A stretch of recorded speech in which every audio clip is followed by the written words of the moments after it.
Hello students, welcome. तो आज हम वापस आ चुके हैं अपनी सीरीज को आगे बढ़ाने के लिए। लास्ट क्लास में हमने डिस्कस किया था transpose matrix, skew symmetric matrix, symmetric matrix और एक स्क्वायर मैट्रिक्स को सिमेट्रिक और स्क्यू सिमेट्रिक्स के सम की फॉर्म में हम कैसे रिप्रेजेंट कर सकते हैं। तो उन्हीं से रिलेटेड अब हम कुछ क्वेश्चंस देखने वाले हैं, जैसा कि आपको बोर्ड पे नजर आ रहा है। ठीक है, हम दो क्वेश्चंस देख रहे हैं। First question is if a equals to cos alpha sin alpha minus sin alpha in cos alpha then verify that a dash dot a is equals to I। ध्यान होगा आपको, a dash यानी आपकी वही transpose matrix हो गई। तो अगर ट्रांसपोज मैट्रिक्स को अगर हम a से मल्टीप्लाई करें तो हमें क्या मिल जाएगा, I मिल रहा है। I यानी बहुत ही फर्स्ट क्लासेस वीडियो में हमने देख चुके थे, फर्स्ट वीडियो के अंदर I मींस आइडेंटिटी मैट्रिक्स। चलो प्रूफ करते हैं इसको, सॉल्यूशन पे आते हैं इसके हम। ठीक है, फिलहाल हम ले लेते हैं, सबसे पहले हम LHS ले लेते हैं, which is a dash dot a। Calculate करते हैं a dash यानी ट्रांसपोज ऑफ ए। तो ट्रांसपोज ऑफ ए में क्या करते हैं हम, रो को बना देते हैं कॉलम, कॉलम को बना देते हैं रो। ठीक है, तो ये cos alpha sine alpha minus sine alpha and cos alpha. ठीक है, ये हो गया आपका ए डैश डॉट ए तो क्वेश्चन में गिवन है, एज इट इज लिख देते हैं cos alpha sine alpha minus sine alpha and cos alpha. Okay, multiply करना है। ठीक है, मल्टीप्लाई हम ऑलरेडी सीख चुके हैं। क्या रूल चलता है मल्टीप्लाई में, रो इनटू कॉलम का, कि फर्स्ट मैट्रिक्स के रो लेते हैं और सेकंड मैट्रिक्स में कॉलम लेते हैं और ठीक है बस मल्टीप्लाई करते चले जाओ, इजी है, कहीं इशू है नहीं। तो मल्टीप्लाई करते हैं, देखो इसका फर्स्ट रो और इसका फर्स्ट कॉलम। ठीक है, चलो मल्टीप्लाई करते हैं, cos alpha into cos alpha तो कॉस स्क्वायर अल्फा, फिर प्लस यूज करते हैं तो minus sine alpha into minus sine alpha तो plus sine square alpha. Okay, first row into first column हो गया। अब first row into second column पे आते हैं, तो cos alpha into sine alpha as it is cos alpha sine alpha, फिर minus sine alpha into cos alpha तो minus sine alpha cos alpha. Okay, चलो फर्स्ट रो फर्स्ट कॉलम हो गया, second column हो गया। अब आ जाते हैं हमारी सेकंड रो पे, second row into first column and then second column. तो sine alpha multiply by cos alpha तो साइन अल्फा कॉस अल्फा। ठीक है, now cos alpha into minus sine alpha, तो यहां पे minus cos alpha and sine alpha. First row into first element, second row into, देखो second row है, इसका first element को फर्स्ट एलिमेंट से मल्टीप्लाई, सेकंड एलिमेंट का सेकंड एलिमेंट से मल्टीप्लाई और फिर ऐड करते हैं। यही हमारा मल्टीप्लिकेशन मेथड होता है मैट्रिक्स में। ठीक है, तो second row into first column हो गया।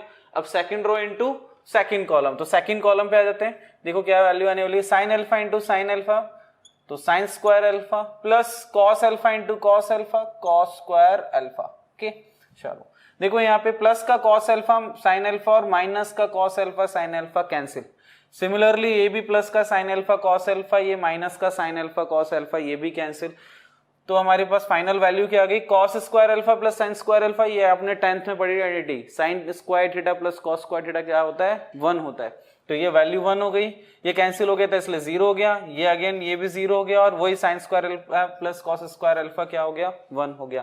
1 0 0 1 देखा हुआ लग रहा है ये क्या है, ये आपकी आइडेंटिटी मैट्रिक्स जिसको हम आई से रिप्रेजेंट करते हैं। तो देखो हमें ये प्रूफ करना था, a dash dot a is equals to i is equals to RHS। ठीक है, ये आपके 3.3 एक्सरसाइज के 6 का फर्स्ट क्वेश्चन था। बहुत इजी क्वेश्चन है, आप लोग ट्राई कीजिएगा, करिएगा, आपको मजा आएगा, बहुत इजी क्वेश्चन है। ठीक है, नाउ देखो एक और क्वेश्चंस पे हम आते हैं। Next question is express the matrix B as the sum of a symmetric and a skew symmetric matrix. जो हमने थ्योरी पढ़ी थी इससे प्रीवियस वीडियो में, और उसमें हमने लास्ट टॉपिक जो देखा था ये उसी से रिलेवेंट क्वेश्चन है। एक स्क्वायर मैट्रिक्स आपको दिख रही है, उसको सिमेट्रिक और स्क्यू सिमेट्रिक्स के सम की फॉर्म में रिप्रेजेंट करना है। तो ध्यान होगा हमने वहां एक फॉर्मूला देखा था, चलो इसे सॉल्यूशन करते हैं, इसका सॉल्यूशन फाइंड आउट करते हैं। तो वहां हमने देखा था अगर हमें इसको सिमेट्रिक और स्क्यू सिमेट्रिक की फॉर्म में रिप्रेजेंट करना है तो वहां हमारा फॉर्मूला क्या था, a equals to half a plus a dash plus half a minus a dash. और ध्यान होगा मैंने वहां बताया था आपको कि ये वाला जो पोर्शन होता है आपका वो सिमेट्रिक होता है और ये वाला जो पोर्शन होता है वो स्क्यू सिमेट्रिक होता है, और इन दोनों का जो सम होता है वो किसके इक्वल होता है, a के इक्वल होता है। देखो सिंप्लीफाई करते हैं। अच्छा यहाँ पर हम देख रहे हैं बी मैट्रिक्स है, चलो इसको हम एक काम करते हैं, इसको ए मैट्रिक्स से रिप्रेजेंट कर देते हैं, क्या फर्क पड़ गया, किसी से भी रिप्रेजेंट कर सकते हैं हम। ओके, चलो तो सिंप्लीफाई करते हैं आगे। देखो फर्स्ट क्या है आपका, half a plus a dash, तो इसी को कैलकुलेट करते हैं हम, half a plus a dash. आगे बढ़ते हैं, हाफ एज इट इज। ठीक है, ए मैट्रिक्स क्या है आपकी, 2 -2 -4 -1 3 4 1 -2 -3 हाफ ठीक है, ए प्लस ए डैश अगेन ट्रांसपोज करना है, ट्रांसपोज मैट्रिक्स यानी रो किस में चेंज हो जाएगी, कॉलम में। तो क्या बनेगा हमारे पास 2 -4 -1 3 एंड 4 1 -2 -3। चलो सिंप्लीफाई कर लेते हैं इसको। तो हाफ ऐड करना है, ऐड कर देते हैं इजीली, कहीं दिक्कत ही नहीं। और हमने पढ़ा एडिशन भी, सिर्फ कॉरस्पॉन्डिंग एलिमेंट को ऐड करना है, कुछ है ही नहीं इसमें। तो ऐड कर देते हैं। देखो 2 + 2 4 -2 -1 -3 -4 + 1 तो अगेन -3 -1 -2 तो -3 3 + 3 6 4 -2 2 1 -4 -3, ठीक है, एंड -2 + 4 तो +2 एंड -3 -6, ठीक है। देखो हमारे पास वैल्यू आ गई, 2 का डिवाइड कर देते हैं इसी के अंदर, तो हमें फाइनल जो सॉल्यूशन मिलेगा वो देखो क्या मिलने वाला है। डिवाइड बाय 2 करेंगे तो ये 2 हो गया, ये -3/2 अगेन, ये -3/2, ये -3/2, ये 3, ये 1, ये -3/2 1 एंड -3। ये हमारे पास वैल्यू आ गई किसकी, half a plus a dash की। अच्छा देखो हमने क्या कहा था, ये जो पोर्शन होता है वो सिमेट्रिक होता है। तो आप यहाँ देखो क्या ये सिमेट्रिक है। अगर मैं इसका ट्रांसपोज कर दूं इस सॉल्यूशन का तो क्या हमें अगेन वही मैट्रिक्स मिल जाती है। हमने पढ़ा था सिमेट्रिक क्या होता है, a की power t is equal to a, यानी ट्रांसपोज करने के बाद भी मैट्रिक्स में कोई चेंजेस ना आए। तो आप यहाँ देख रहे हो अगर हम इसका ट्रांसपोज करते हैं तो इसमें कोई चेंजेस नहीं आएगा। देखो आप क्लियरली देख पा रहे हैं, जो फर्स्ट रो है आपकी वही आपका फर्स्ट कॉलम है, तो चेंज करोगे तो भी वही रहने वाला है। सेम देखो सेकंड रो जो है वही आपका सेकंड कॉलम है, ऐसे ही आप थर्ड रो जो है वही आपका थर्ड कॉलम है। तो इंटरचेंज करने के बाद आपको यही मैट्रिक्स दोबारा मिल जाएगी, यानी ये वाला पोर्शन सिमेट्रिक है। सेम आता है, अब half a minus a dash calculate करते हैं, ठीक है। तो half a minus a dash equals to, इसको हम सिंप्लीफाई करते हैं। देखो तो हाफ a मैट्रिक्स अगेन क्या है हमारे पास, 2 -2 -4 -1 3 4 1 -2 -3 माइनस a डैश ट्रांसपोज जो कि हमने ऑलरेडी कर रखा है, तो मैं वहीं से लिख देता हूं 2 -1 1 -2 3 -2 -4 4 एंड -3।